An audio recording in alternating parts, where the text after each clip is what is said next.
Hi everyone, this is Byriza Lo again, and for today's video, I'm going to teach you how to set your privacy setting on YouTube through your mobile phone. Okay, so if you're interested, please keep on watching. To start, press the YouTube icon on your phone and then press on the profile picture on the top right and then press your channel and then press that icon, the setting icon. And then in here, you can see that privacy. And then it said, keep off my subscription public or I mean private. Then you can press that and make it blue.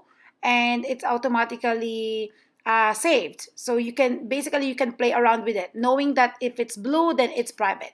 Okay, so that's it. And that's it, guys. Thank you for watching. And please don't forget to subscribe and hit the notification bell so you can be updated for all my new uploads. Thank you. Bye.